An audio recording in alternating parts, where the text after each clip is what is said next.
अस्सलाम वालेकुम वरहमतुल्लाहि वबरकातुहू। दोस्तों, आज हम पढ़ेंगे ये ईमान की हकीकत कहाँ से आएगी। ये इसको पूरा देखा करें प्लीज़। हमारी वीडियो को पूरा देखा करें। और आज हम पढ़ेंगे ईमान की हकीकत कहाँ से आएगी। ये ईमान की हकीकत आएगी ज़ाहिर के खिलाफ बोलने से, ज़ाहिर के खिलाफ सोचने से, ज़ाहिर के खिलाफ सुनने से, ज़ाहिर के खिलाफ चलने से। जब तक मेरे दोस्तों उम्मत के अंदर ये बातें आम ना होगी, उस वक़्त तक खुदा की कसम ईमान की हकीकत के मिलने की इब्तदा भी ना होगी।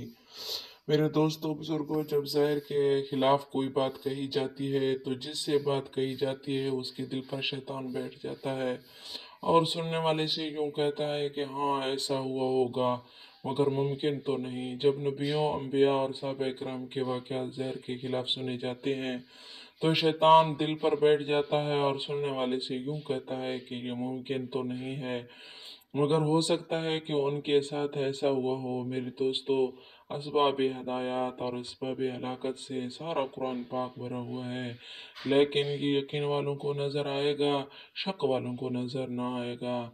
आज पेशन गोई करने वाले पेशन गोई करते हैं ज़हर के एतबार से, ज़हर को देख कर कुरान पेशन गोई कर रहा है ज़हर के खिलाफ।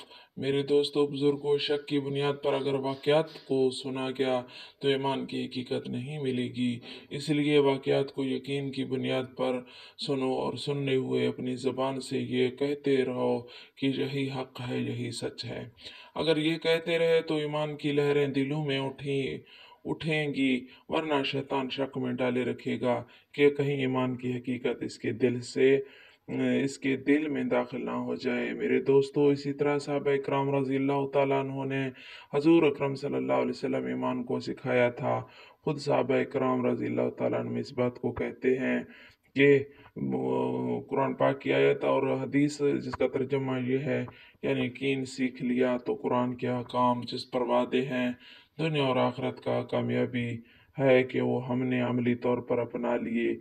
इसलिए हम में से हर पुराना हर नया मोहताज है कि सुबह शाम अपने यकीन में और अपने अमाल में तरक्की को महसूस करें। ये नहीं कि तबलीग का एक इब्तदाई दर्जा है कि 6 नंबर पर बोलना आ जाए, फिर ये बाद का दर्जा है मशवरे मशवरे वाला बन जाए, फिर ये कि इसके बाद का दर्जा ये मुल्कों में जाने वाला बन जाए।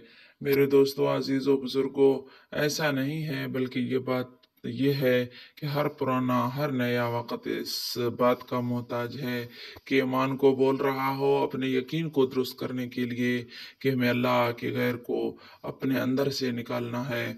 जब ये बात तस्लीम कर ली गई तो दावत खुद दाई के लिए है।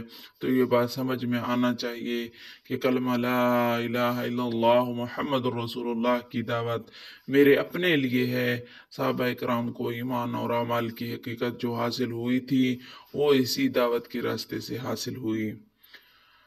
अब सबसे पहला कलमा है ला इलाहा इल्लल्लाह मुहम्मद, ला इलाहा इल्लल्लाह की दावत को मुसलमानों में जिंदा किया जाए। हम अभी नहीं दावत दे रहे हैं जिन्हें कलमा याद नहीं।